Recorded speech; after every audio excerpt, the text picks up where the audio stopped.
aita semeak tabernan daude amala. Responde, la verdad es que el honor de presentar a la que va a ser la primera ponente de estas jornadas sobre paternidades que transforman, que es María Jesús Izquierdo. Ella no lo recordará, pero yo la conocí ya hace unos años en la Autónoma de Barcelona, en unas jornadas, por supuesto, sobre feminismo, y me alegra mucho poder presentar a una feminista inaugurando estas jornadas sobre paternidad, porque creo que es un elemento fundamental y eje vertebrador de cualquier reflexión sobre paternidades que transforman, hacerlo desde esa clave interpretativa.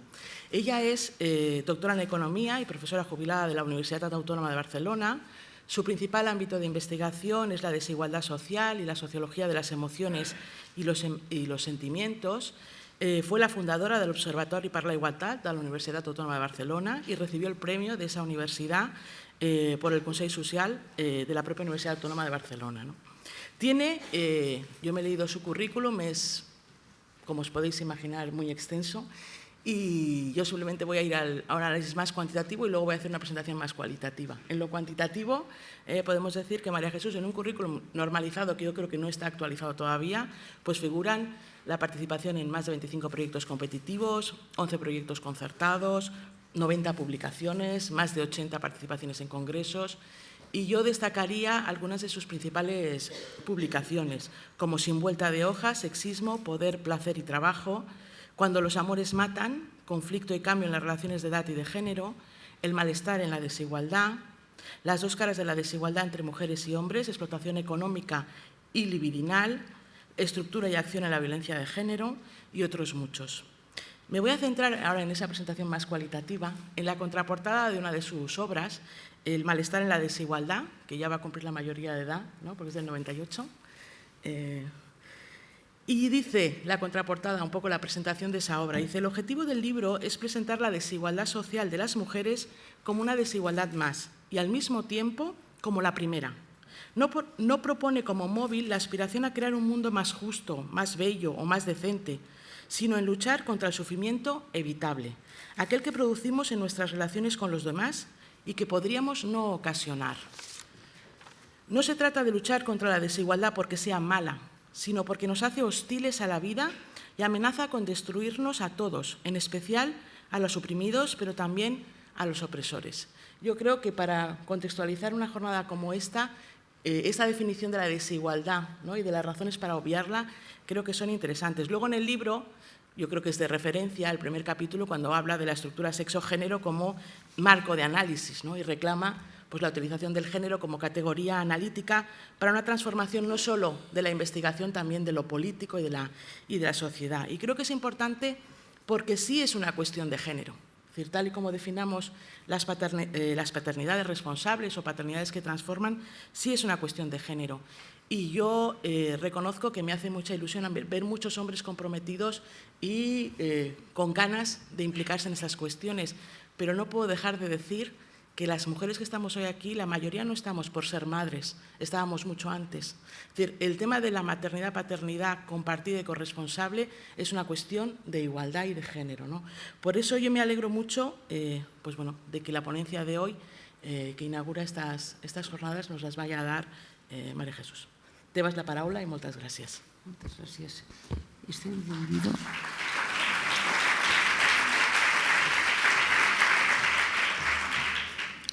Te agradezco la presentación, que está muy trabajada. No estoy acostumbrada a presentaciones tan cuidadosas de la persona que se presenta. He visto, en cuanto a las participaciones, intervenciones en la mesa que inaugura estas jornadas, una insistencia en la corresponsabilidad. Muy particularmente me ha parecido que ponía un gran acento en esta cuestión la directora de Emakunde. Insistía mucho en el problema de la corresponsabilidad.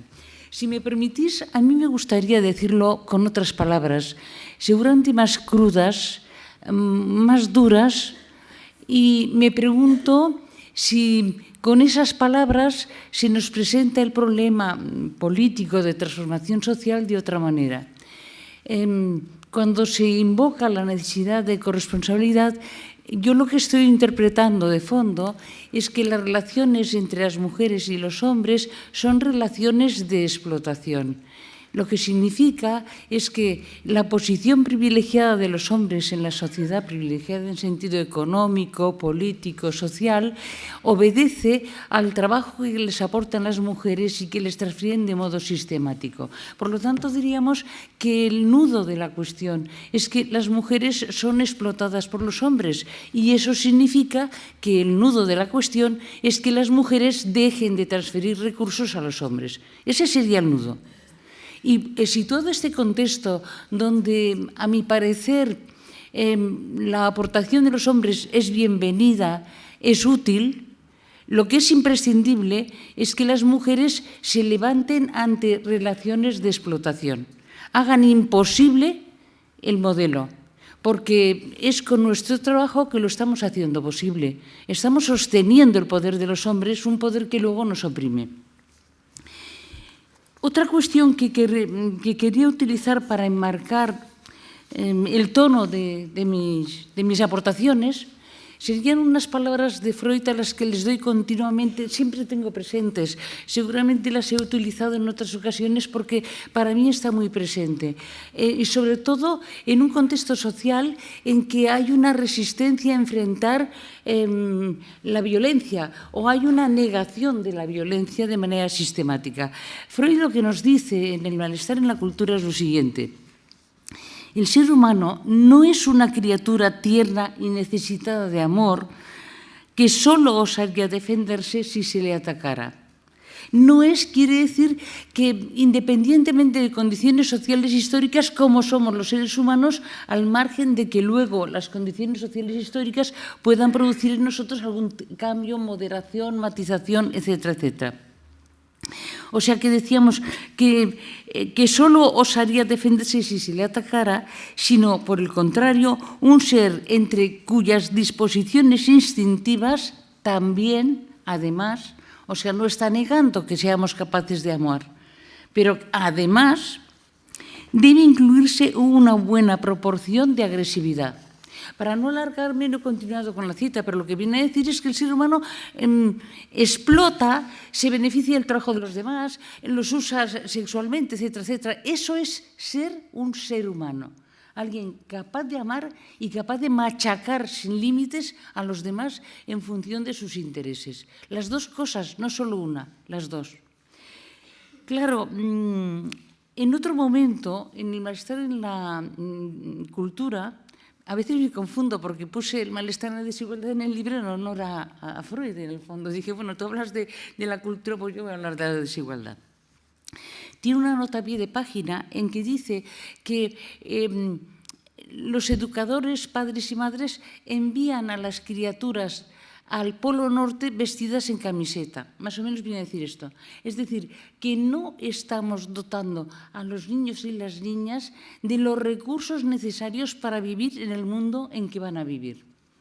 Sería una advertencia que también tendría sentido tomar en consideración. ¿Cuál es el contexto?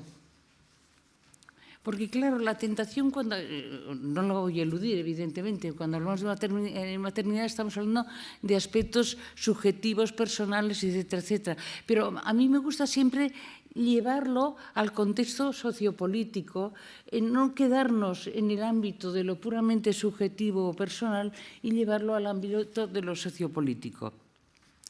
¿Cuál es el contexto sociopolítico que nos podría dar luces sobre qué está en juego en el ejercicio de la paternidad y la maternidad? Vivimos en las sociedades democráticas se legitima el orden político conforme a un mito fundador. El mito fundador es que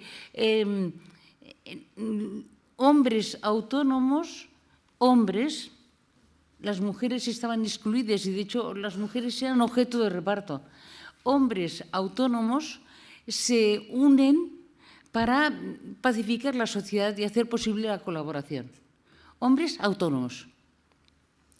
Esto significa que el mito fundador está creado bajo unas condiciones que omite la vulnerabilidad humana, la precariedad, la dependencia, la necesidad de cuidado. Todos estos factores quedan al margen del escenario y, en el fondo, quedan privatizados. Diríamos entonces, y se construye la sociedad democrática. Os invito a que acudáis a la Constitución española, que a ver si la tocamos de una vez.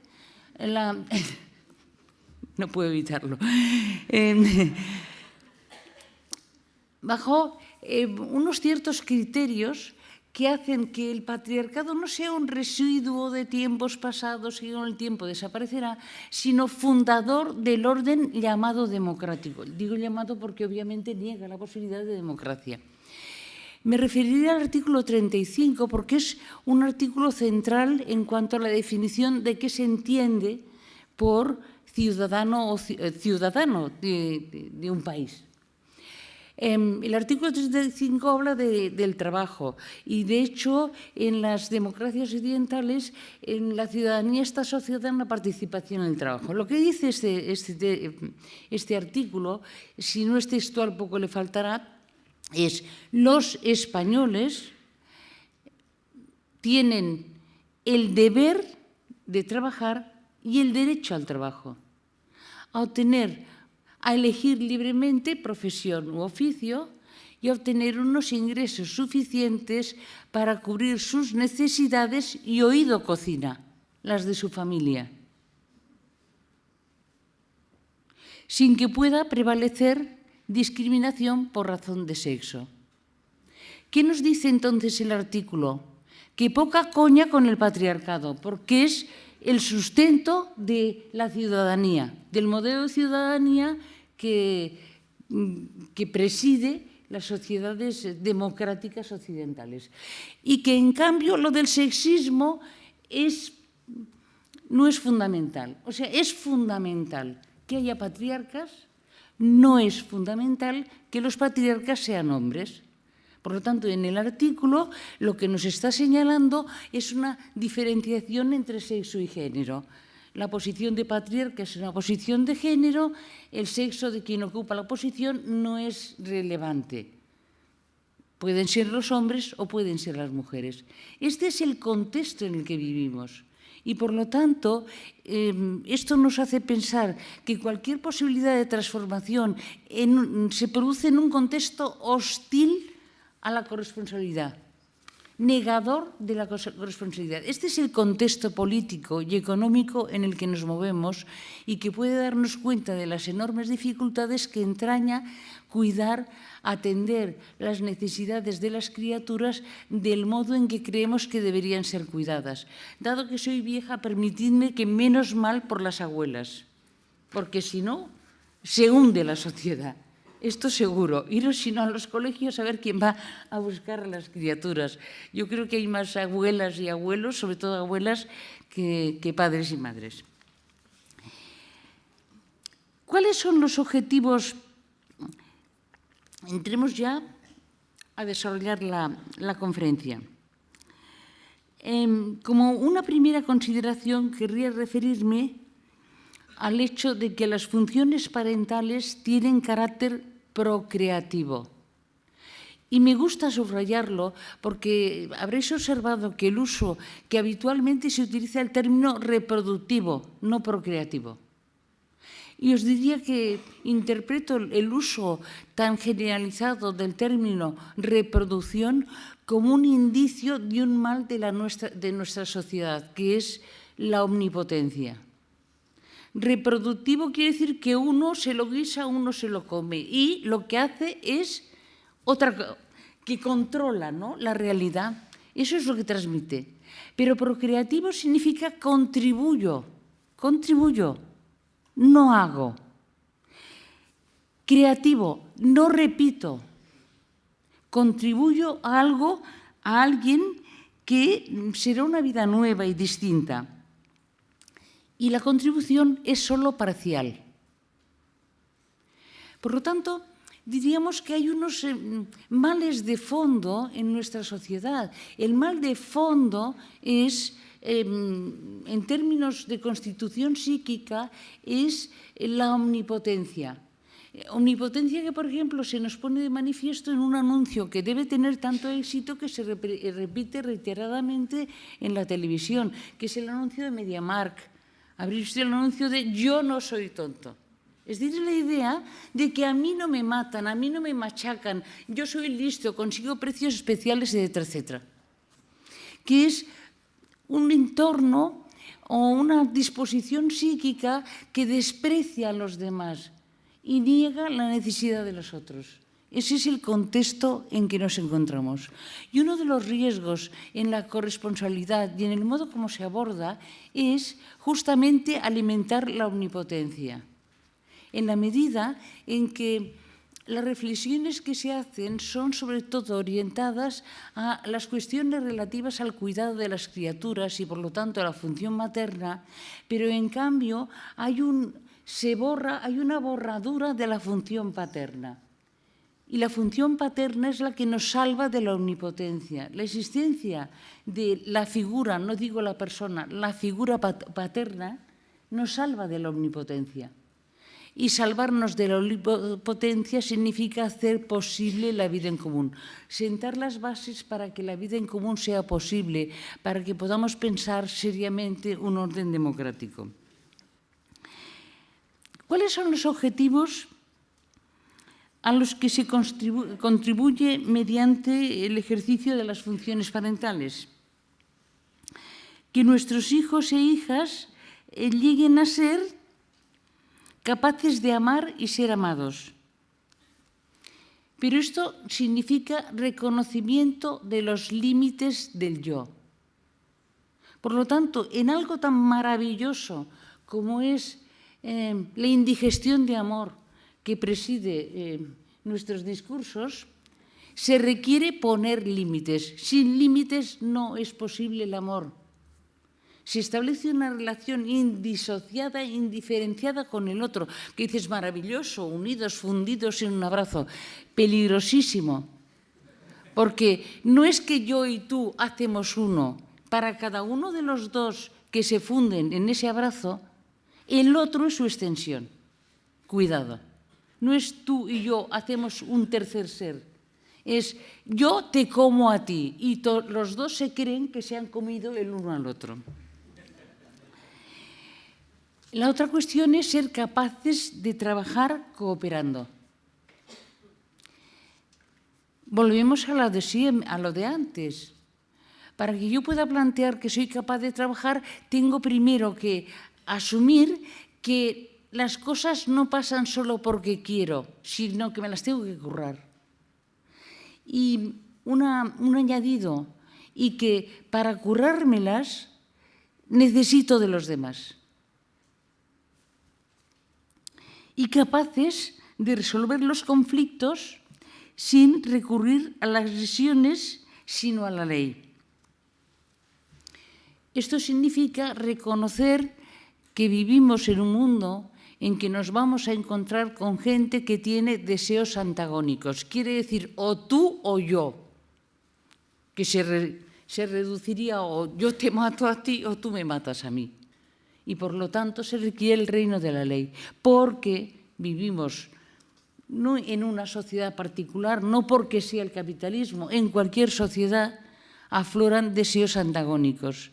Y esto exige que realicemos un pacto pacificador de esos conflictos antagónicos que evite que andemos por la calle matándonos. Ya os he dicho antes que Freud nos advertía de que el ser humano no es solo una criatura llena de amor y ternura, sino que tenemos muy mala leche. Somos asesinos en potencia. Claro, se ha hecho referencia a esa investigación. Espera, es que yo me hago el esquema y luego me lo salto a la torera y se organiza un follón que para qué os cuento. Ahora tengo ganas de decir una cosa que venía detrás. Vamos a ver, tranquilos que controlo más de lo que parece.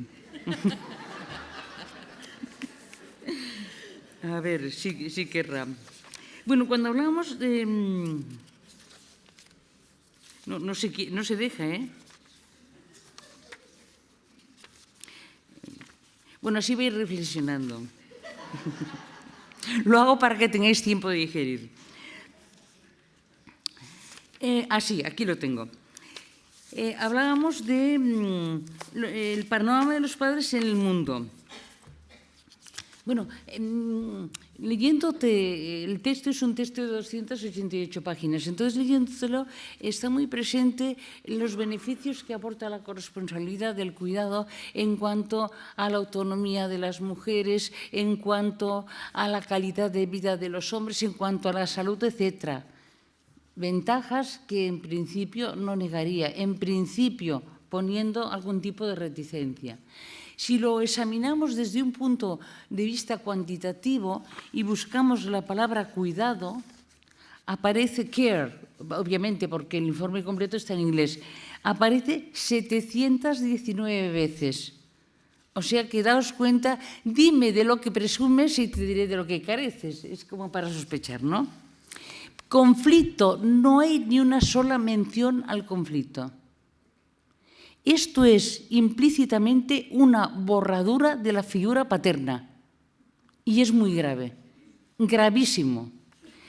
Ley, que está asociada a la figura paterna, figura, pues aparece 64 veces y siempre referidas a leyes vigentes, que si ley del aborto, que si ley de leyes relativas a los derechos de los padres, pero no la incorporación de la ley como un objetivo a asumir en el ejercicio de las funciones parentales. Límites.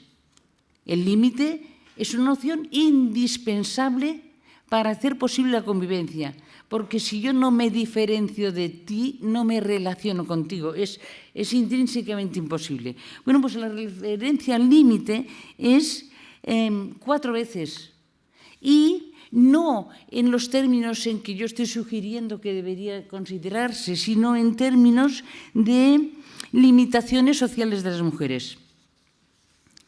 Y en cuanto a autonomía, sale 8 veces y es referida a la de las chicas y mujeres, no la autonomía como objetivo. Parece un libro escrito por madres omnipotentes, permitidme que os lo diga, por madres omnipotentes. Borra la figura del padre, borra la necesidad del límite, borra la existencia de conflictos. Eso es omnipotencia en mi tierra. Lo cual es muy preocupante, muy sintomático. Porque ¿cuáles son las funciones paterna y materna? Primero debería considerar que se hace exigible diferenciar sexo de género.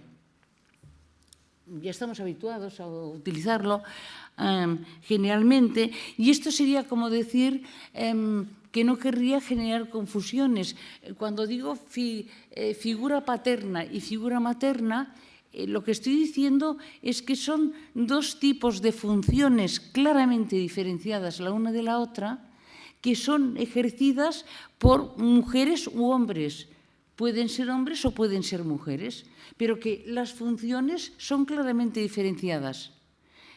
No niego la posibilidad de que una persona empíricamente considerada ejerza en ocasiones una función y o la otra. Pero son dos funciones diferenciadas. No son la misma cosa ni se puede fundir, porque de hecho son dos funciones casi en oposición, Son indispensables, pero en cambio van en dirección contraria. La otra cuestión a considerar es que el sexo también es género. Cuando se habla de la diferencia entre sexo y género, lo que se está pretendiendo es que un ser humano es la suma de sexo más género. Luego, sexo y género son perfectamente diferenciados. Falso. El sexo también es género. Por ejemplo, hay estudios, he constatado que hay una diversidad, no es un solo estudio el que lo ha descubierto, que indican que el ejercicio de la paternidad produce una baja en los niveles de testosterona. Es por eso que digo que el sexo es género. Y de hecho hay neurólogos que indican, Laborit por ejemplo, que indican que la configuración del cerebro es diversa en función de las distintas culturas. De manera que cuando las tías nos dicen somos imbéciles, a lo mejor tienen razón. Pero, claro, no somos congénitamente imbéciles, sino socialmente imbéciles. Y, por lo tanto, devuélveme el rosario de mi madre y quédate con todos los demás. Que es como decir, nos debéis mucho si somos imbéciles. Y si no lo somos, explícame por qué estamos como estamos. O lo uno o lo otro. Si me he hecho imbécil, págame la indemnización inmediatamente. Y si soy congénita y si soy lista y no me lo reconoces, haz el favor de darte por enterado, que te vas a enterar si no. O lo uno o lo otro. Bueno, vamos allá a la función. Por lo tanto, yo os digo, función es una cosa, el ejercicio de la función tiene impacto sobre el sexo, no es neutral en sus consecuencias, y vamos ahora a ver las características de la función, las principales de la materna, y me detendré más en la paterna por razón del entorno en el que se sitúa mi intervención. La función materna consiste en proporcionar a la criatura cuidado, el sentimiento de confianza y de valía que permiten la convivencia y que favorecen la apertura a las relaciones sociales. La función materna haría que te atrevas a admitir que eres limitada en la medida en que tienes la confianza en que tus limitaciones van a ser cubiertas por otros. Eso por un lado. Y por otro, que aprendas a reconocer en ti capacidades que son valoradas socialmente. Esto sería la función en la fase sádico-anal. ¿Por qué le llaman sádico-anal?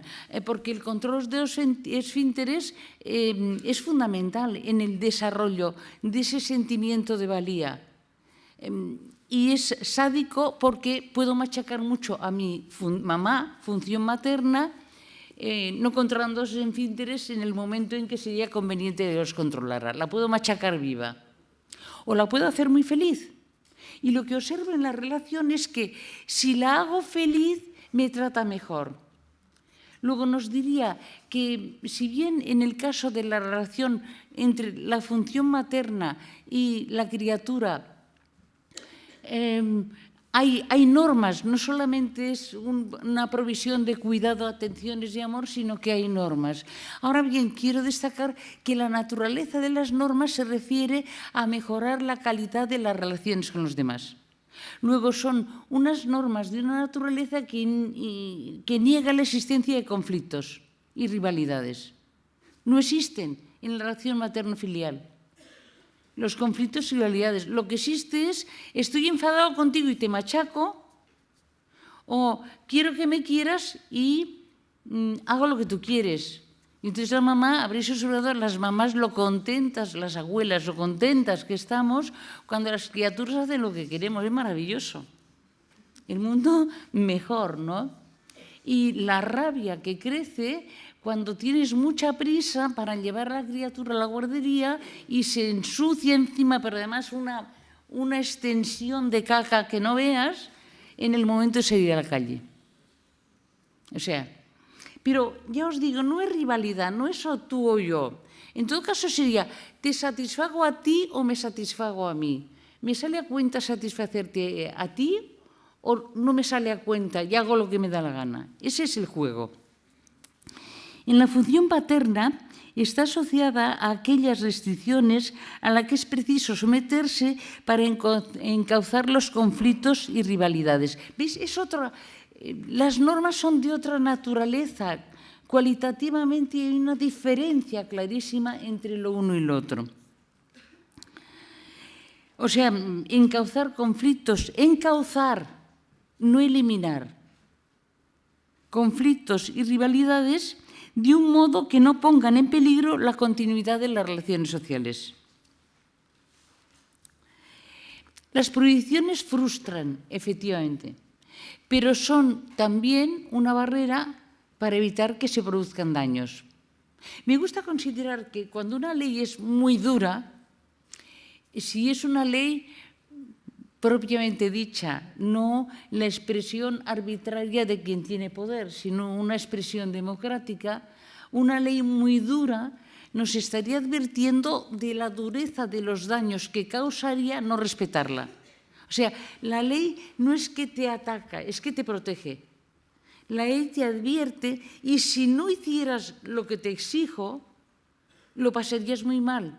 Pero no porque haya un aparato de funcionarios que te castiguen, sino porque socialmente padecerías unos daños muy graves. No sé si consigo expresar la diferencia. Es decir, la ley debo entender que es como un colchón amortiguador de los golpes que produce las relaciones sociales. Se pone en medio como colchón amortiguador. Te frena para que no te hagas daño, no para machacarte por el sádico placer de impedir que satisfagas tus deseos.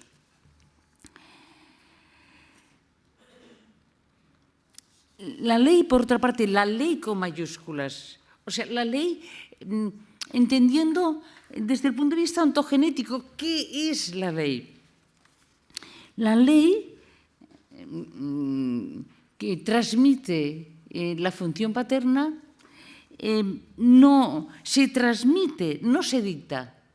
O sea, en el ejercicio de la función paterna tú no dictas leyes, las transmites. Y puedes transmitir leyes en la medida en que las has obedecido antes. De lo contrario, no las podrías transmitir. ¿Por qué es importante la diferencia? Porque la ley es un pacto entre hermanos, esperemos que sea hermanos y hermanas, pero de momento es un pacto entre hermanos, las mujeres serían objeto de reparto y el pacto sería cómo repartirlas para no matarnos entre nosotros. Entonces, es un pacto entre hermanos. Y para que se produzca el pacto entre hermanos, se requiere salir de la confusión de que la mamá y la criatura forman una unidad completa. Y salir de la idea de que la criatura puede colmar perfectamente a la madre, sino entrar en lo que os señalaba de la necesidad de evidenciar que la función materna y paterna son de carácter procreativo y que la criatura no completa a la madre, que la madre tiene una mirada en otra dirección, que es el padre. ¿Qué dice la primera ley? Esta mujer es mía, pero no en el sentido de opresión patriarcal. Esta mujer es mía quiere decir me desea a mí, me ama a mí. Es tu madre, no es tu extensión. Y yo soy tu padre. Por lo tanto, la primera ley es tú eres un hijo o una hija y hay una promesa de igualdad y hay una diferencia jerárquica. Tú eres un hijo o una hija.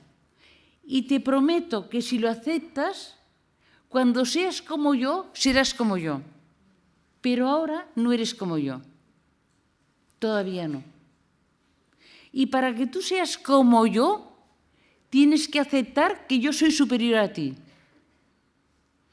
¿Cuál es la tendencia que tenemos en la actualidad? Singli, una socióloga de la familia, viene a señalar que hay como dos modelos, ¿no? de paternidad. Un modelo que sería ascensor y uno caballito. El modelo ascensor, que era el que predominaba en etapas anteriores, era el que te saca, te eleva sacándote de la infancia.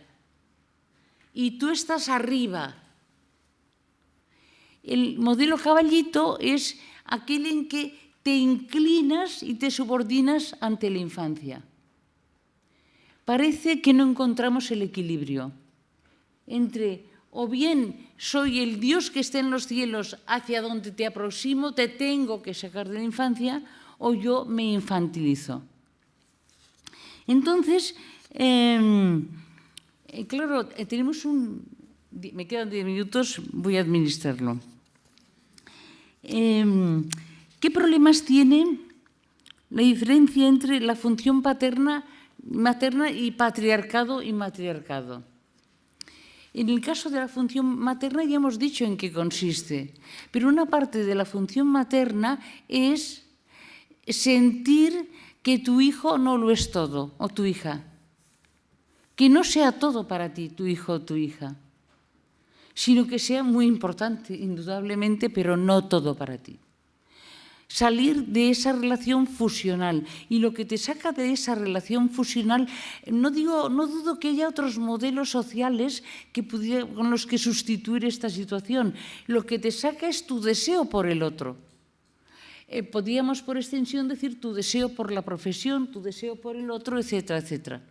Eso te saca de esa relación fusional con la criatura que favorece que sea autónoma. Y esto implica también un reconocimiento del padre, porque no hay padre si la mujer no dice que lo es. Se ponga como quiera. Si la función materna no transmite a la criatura la noción de que quien está ahí es su padre, no hay manera de que el padre pueda intervenir en la relación. Y en cuanto al patriarcado, consistiría, hemos dicho que es la paternidad, en cuanto al patriarcado consistiría en que no transmites la ley, sino que expresas e impones tus deseos arbitrarios. Esto es una relación patriarcal. Decimos, y con esto iré acabando, si ves la bibliografía que se ha generado en relación a estos temas, en los últimos tiempos se ha generado mucha bibliografía sobre el particular. Es bastante frecuente hacer referencia al declive del padre. Entonces, de algún modo, cuando se utiliza la expresión declive del padre, lo que se está intentando decir, o el implícito, es declive del patriarcado. Lo que yo señalaría es que el padre, primero, no está en declive, está acosado. Y, en segundo lugar, el patriarcado está perfectamente vivo. ¿Por qué digo está acosado? Porque la figura paterna es el aviso de que la vida es conflictiva y que hace falta establecer leyes. Y vivimos en una sociedad que niega la existencia de violencia. No es que rechaza el uso de la violencia, es que niega que existe violencia. Si niega que existe violencia, ha de negar necesariamente la figura paterna. Y es muy mala noticia. Os diría, por ejemplo, la contraposición violentos-demócratas. Hay una estupidez más grande que esa contraposición. Permitidme que lo diga y lamento si alguien la utiliza. La democracia tiene como base la violencia. Unirse todos contra el poder arbitrario e impedir que el poder arbitrario se imponga. No asimiléis violencia a uso de armas de fuego, etc. No la asimiléis. Violencia es me salgo con la mía venciendo resistencia. Y crear una sociedad democrática requiere salirte con la tuya en tu aspiración de vida democrática, venciendo resistencias de oligopolios, poderes arbitrarios, etcétera, etcétera. Entonces, la figura paterna está acosada porque es la señal de que hay violencia en el mundo. Y la mejor forma de desarmar a los oprimidos es decir que la violencia es mala. Luego, no se puede admitir la figura paterna. ¿Qué problema se nos plantea? Y ahora te prometo que acabo. Yo no tengo respuestas para esta cuestión. Tengo dudas y, como sabéis, en el cuidado de las criaturas, los experimentos con gaseosa, o sea, poca broma. Lo que me planteo es, ¿podemos efectivamente, que no lo sé, ejercer indistintamente mujeres y hombres la función paterna y materna? ¿O se va a degradar el ejercicio de esa función cuando lo hacen indistintamente hombres y mujeres? No lo sé, pero lo que sí que sé es que no está funcionando Y lo que estamos haciendo es muy peligroso en cuanto al tipo de constitución psíquica que favorece ese vacío, ese acoso que no vacío de la paternidad. Los padres están acosados y lo pagaremos todos juntos, en forma de, fundamentalmente, pérdida del orden democrático, la principal en términos sociales. Muchas gracias.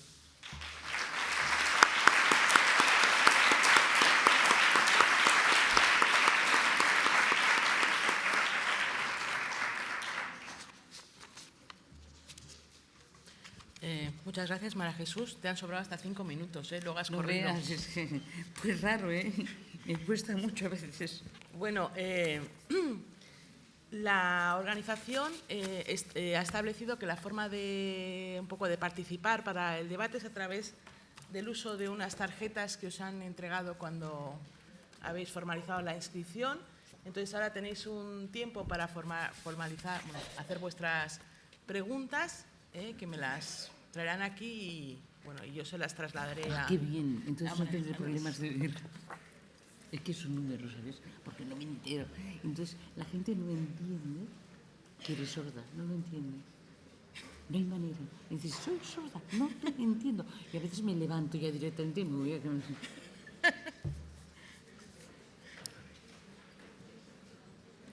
Sí que me acuerdo de ti, lo que no te situaba era dónde. Pero en Barcelona, pero ya hace unos años, en el 2009 igual, yo comimos juntas. te recuerdo perfectamente, pero no sabía dónde. Nos habíamos visto.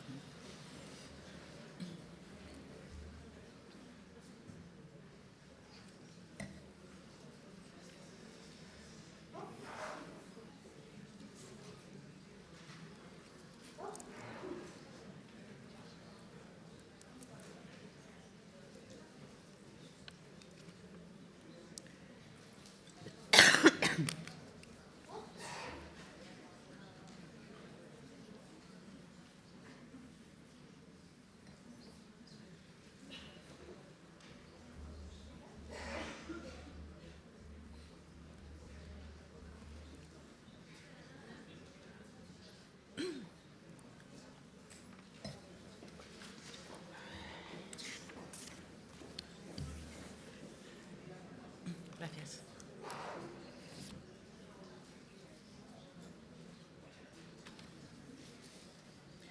Bueno, mientras van llegando más tarjetas, más preguntas, hay una muy genérica y es, ¿y usted qué sugiere? Mira, en este contexto no debería decirlo, pero como no me puedo frenar, porque lo de los límites se ve que no funcionó en mi socialización primaria, pues yo creo que lo fundamental, todo y que el contexto es hablar de paternidad, es que las mujeres luchemos contra la explotación. Eso es lo fundamental. Que las mujeres no admitan la explotación a la que se sienten sometidas. Os pondré a título de ejemplo. En una investigación que hicimos sobre la trayectoria profesional en la universidad, académica en la universidad, pues la gente manifiesta, hombres y mujeres, sensibilidad respecto a las dificultades de las mujeres. Y lo plantean, el discurso reiterado es, las mujeres lo tienen chungo porque como tienen que cuidar a las criaturas, es decir, hay una anomalía en las mujeres que impide su desarrollo profesional. ¿Por qué no lo pensamos en otros términos? No que porque las mujeres no hacen carrera, sino porque los hombres sí la hacen. Los hombres hacen carrera porque explotan a las mujeres. Y si para hacer carrera académica hace falta explotar a las mujeres, la institución es una institución basada en la explotación, porque no contempla que la carrera académica sea compatible con el cuidado de la vida humana. Entonces, por eso os digo que el fondo de la cuestión del cuidado es acabar con la explotación, porque la explotación de las mujeres pone en peligro el cuidado de la vida humana, ni siquiera en interés de las mujeres, sino en interés del conjunto. La explotación de las mujeres pone en peligro la vida humana. Y desde luego no se os escapa que si el poder de los hombres reside en el trabajo que las mujeres les transmiten, la solución es facilísima. Huelga general indefinida. Como en el caso del capitalismo, claro. Sí. A ver, otra pregunta. Dice, si el padre está acosado, gracias, ¿qué puede hacer el hombre para procesar y sanar y construir sobre ese acoso? ¿Y la mujer? Pues yo creo que lo primero es asegurarse de que se casa con alguien que le desea. Si no, lo tiene chungo. No, pero la relación es necesaria, porque me gustaría no generar confusiones con lo que voy a decir. Cuando digo los hombres y las mujeres, no me estoy refiriendo a gente concreta, sino a algo que ocurre con suficiente frecuencia y en un número suficiente de casos como para que sea posible el patriarcado. Luego, empíricamente consideradas, hombres y mujeres podemos tener una variedad de características que no coinciden con ese modelo tipo, ideal tipo teórico al que me refiero. Para mí es un tipo teórico hablar de hombre y mujer, no una realidad empírica. Hay mujeres con rasgos femeninos, hombres con rasgos masculinos, eso no lo niego. Entonces, con esta aclaración no sé lo que iba a decir. Espera un momento. ¿Cómo pueden vencer un poco al acoso los hombres? Exacto, ya sé por qué lo decía esto. La mujer, o sea, el producto patriarcal mujer, se caracteriza por desear ser deseada. No se caracteriza por desear al otro, sino por desear ser deseada. Y si desea ser deseada, no reconoce al hombre como padre. Porque el hombre es su extensión, su instrumento. El hombre acaba siendo algo parecido a lo que es el Papa respecto de Dios. ¿El Papa es el vicario de Dios en la tierra? Pues el hombre es el vicario de la mujer en el mundo. Es su extensión. Por lo tanto, la primera cuestión, ¿te desea esa mujer? Porque si no, tienes chungo. ¿Está contigo por una cuestión complementaria? Porque no me he referido en mi intervención, y me parece importante decirlo, que las relaciones patriarcales se basan en una complementariedad subordinada, en el sentido de que el uno no puede funcionar sin el otro, pero lo que hace el uno es más importante que lo que hace el otro. Se quiere sustituirla por una relación de reciprocidad. O sea, no te doy de lo que no tienes, te doy de lo que tienes. Ese dicho tan sabio de amor con amor se paga. El cuidado no se paga trayendo dinero, el cuidado se paga cuidando. Mi aportación de ingresos no se paga haciéndome la comida, se paga aportando ingresos. O sea, reciprocidad quiere decir tú haces lo que yo hago, no otra cosa distinta. Y por lo tanto, si yo y tú hacemos lo mismo, porque estoy contigo, porque te quiero, no porque te necesito. Entonces, diría, es un pilar fundamental del ejercicio de la paternidad y de la maternidad el deseo entre el hombre y la mujer, fundamental. Porque si no, no se produce una relación a tres y no es posible que entre el reino de la ley en esa relación, sino que se organiza un puchero de mezcolanzas y una dificultad muy seria para la individuación de la criatura. Hay muchas preguntas y muy interesantes, algunas demasiado amplias, pero te voy a leer esta. Dice, me preocupa que, como dices, no se cuestione la maternidad hegemónica y las paternidades actuales reproducen generalmente el modelo construido en el capitalismo. No límites, amor desmedido, etc. Y mientras no se cuestione ese modelo de cuidado y el modelo de trabajo asalariado, difícilmente transformaremos el fondo. Totalmente de acuerdo. O sea, no, estoy de acuerdo. Dice, más allá de la figura paterna en el sentido de cuidador de niños y niñas, ¿cómo se presenta en el sentido de cuidar a otras personas dependientes, mayores? Aquí, claro, era otro tema, que está muy cercano, pero era otro tema.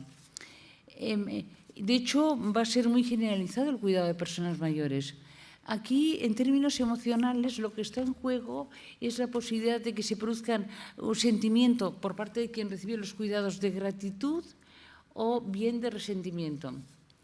Si vivimos, como es el caso, en una sociedad que niega la vulnerabilidad humana, está de espaldas a ella, de manera que cuando hay que recortar, se recorta para empezar por la ley de dependencia.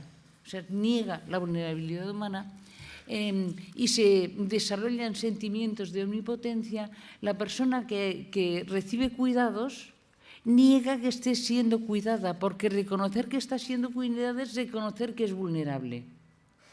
Y vive en un contexto en que no cabe la vulnerabilidad. Supongo que conmigo habréis experimentado la sensación, porque todos lo padecemos, no es que yo hablo de lo que le pasa a los demás, hablo de lo que me pasa a mí. Conozco al monstruo, pues nací de sus entrañas. Entonces, habréis experimentado el sentimiento cuando estáis enfermos. Yo ahora, como estoy jubilada, pues la cosa está como más libre. Pero cuando trabajaba, pues si alguna vez me ponía enferma, antes de faltar al trabajo, cualquier cosa. ¿Por qué? Porque no sentía que era vulnerable, sentía que era tramposa. ¿Y eso qué significa? Que no admitía que me enfermo. No lo admitía. Entonces, lo que era una vulnerabilidad física lo transformaba en un defecto moral. Chungo. Lo tenemos chunguísimo. Muy mala. Entonces, ¿esto qué significa? Nos encontramos con una mujer cuidando a dependientes adultos, viejos más bien, que es un rollo auténtico, porque claro, el futuro es la muerte, no es la vida. Por lo tanto, no enrolla cuidar a viejos. Es un pastel. Y además que el pago que recibe por cuidar a viejos es ser excluida socialmente. O sea, está cargada de rabia. No dudo que también ame, también ama. Pero además de sentir amor por quien cuida, siente una rabia asesina. Porque no tiene vida propia debido a que cuida a alguien.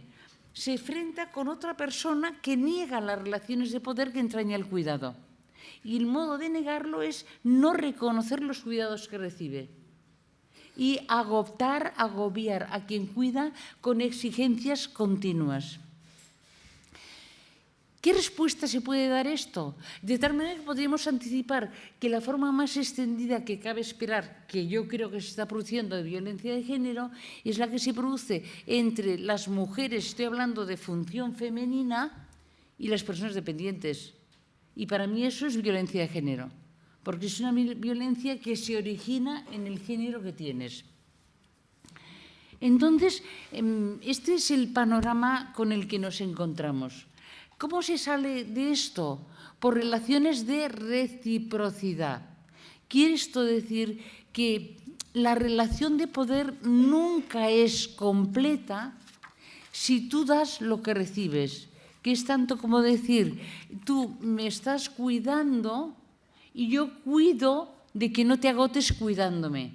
De manera que te pido cuando es imprescindible, si te vas al cine y regresas, te digo, ya estás aquí, no has tardado nada, evito que te sientas culpable, etcétera, etcétera. O sea, que no es que uno cuide y el otro reciba cuidado, sino que es una relación recíproca de cuidado donde uno u otro tiene más o menos poder y capacidad física, pero donde no se omite el hecho de que quien recibe cuidados también los da. Sin embargo, vivimos en un contexto chungo en este sentido, porque habréis observado que si se concibe a las mujeres como cuidadoras, en la misma medida se ignora que son el principal núcleo de población objeto de cuidados. No nos vemos como cuidadas. Y por lo tanto, eso me hace sospechar que concebimos de la relación de cuidado como una relación de poder, que debe ser, sospecho yo, tan gratificante que no damos espacio a los hombres.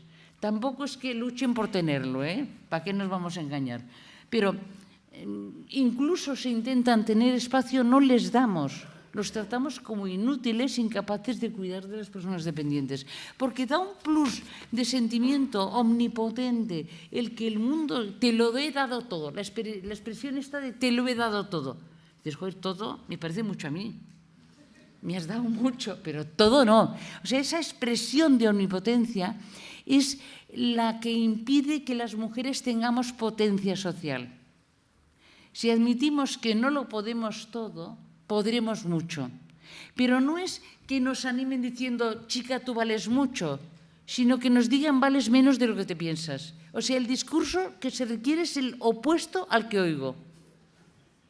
El opuesto. María Jesús, en las familias monomarentales o monoparentales, ¿una sola persona podría asumir ambas funciones, materna y paterna? Pues Chungo. me ha encantado la ponencia. No, esto no quiere decir que no tenga solución, cuidado. O sea, primero que tengo, en las familias donde hay pareja puede no haber función materna y paterna, porque de hecho en la mayoría de los casos el padre es negado, la madre no reconoce al padre. Es decir, el padre es un incordio que llega del trabajo a pedir una cerveza y a ver el fútbol y estorba. Entonces, cuando el padre dice algo, hay como un acuerdo entre la madre y las criaturas, cuando se vaya y haremos lo que queramos. Hay ese tono. O sea, por lo tanto, quien formula la pregunta, que no se piense que hay función paterna porque haya un hombre, de hecho hay muy pocos padres, especialmente porque son negados por la madre. Es como la venganza por la desigualdad. En vez de resolver la desigualdad, machacamos a los tíos. Y una tiene que escoger machacar a los tíos o tener un espacio en el mundo, porque son dos objetivos diferentes, y no nos confundamos. Entonces, ¿por qué no es posible ejercer ambas funciones? Porque la función paterna es tercero en discordia, el que marca la rivalidad. Puede más o menos ejercer, no tan eficazmente, pero mucho mejor que muchos padres, la función paterna, el tener una implicación laboral muy importante, en el sentido de que la criatura quiere que su madre no se despegue de ella, pero la madre se despega porque se va con el trabajo. Le pone cuernos con el trabajo, vaya. En el otro caso le pone cuernos con el padre, aquí le pone cuernos con el trabajo. Es decir, hay otros intereses distintos. Y en la medida en que la madre sea, o el padre, si es monomarental o monoparental, sea capaz de transmitirle que sola no le podría educar, que ella sola no puede. Y hay un reconocimiento de la importancia de otras personas que contribuyen a cuidarlo. O sea, serían dos funciones. La una, tú no lo eres todo para mí, eres mucho pero no todo.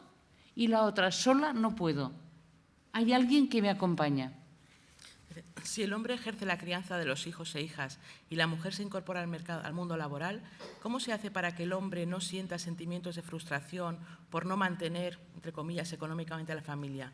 ¿Culturalmente nos han preparado para aceptar positivamente estos cambios? Es que yo creo que la solución no es esa. Porque si se invierten los papeles, lo único que cambiamos es la relación entre sexo y género, pero no acabamos con las relaciones de género. O sea, de ninguna de las maneras. No es que los tíos se queden en casa, es que en la vida de una persona sean importantes los hijos, pero no sean todo. Y que en cuanto a las relaciones emocionales, y que la gente viva, de hecho, en el fondo, el amor hace que nos quisiéramos fundir con el otro. Claro, ya os decía que la trampa es que en el fondo, no reconocido, te quiero comer a ti y tú me quieres comer a mí. ¿Cuál es el pacto pacificador? ¿Qué es lo que pacifica esa relación antropofágica? Los hijos. Porque los hijos realizan la fusión sin que destruya subjetivamente a los miembros de la pareja. Es muy fundamental la presencia de los hijos. Entonces, me he vuelto a perder, pero bueno, pues ya veremos por dónde salgo, por los cerros de Úbeda. Entonces, lo que venía a decir es, no se puede invertir la relación, sino plantearse lo que os decía, porque invertir en la relación es mantener relaciones de complementariedad. Yo sugeriría que lo penséis siempre en términos de reciprocidad, no de complementariedad. Si se trata de reciprocidad, la reciprocidad permite el reconocimiento del otro, también político y social. Y yo diría que es un elemento muy importante de la democracia, porque la reciprocidad lo que indica es que yo te doy lo que tú me das. No es yo dependo de ti y tú de mí, sino que nos damos recíprocamente lo mismo, somos de lo mismo, somos hermanos y hermanas. Se requiere un sentimiento de hermandad para hacer posible la democracia. ¿Los discursos de las instituciones organizadoras no son parte de los acosadores de la figura paterna? ¿Hacer qué se hace para que nada cambie? ¿Niegan la violencia? Pues no lo sé. No lo sé, no me atrevo a decirlo, si es así. Porque, claro, por una parte, es que la cosa es fastidiada, porque por una parte hay un déficit de cuidado en el mundo y por otra parte hay una acentuación de la importancia del cuidado. O sea, es muy curioso, pero es como si presumimos de lo que carecemos. Se habla mucho de cuidado, pero vivimos en una sociedad muy poco cuidadosa. Pero lo que sí que podría afirmar es que hay una resistencia muy seria por parte de instituciones, pero no solo instituciones, también de los movimientos sociales, también el movimiento feminista. Es decir, puedo atacar a instituciones sin problema, pero no es solo las instituciones, es algo también presente en el discurso del movimiento feminista, esto. Cuidado.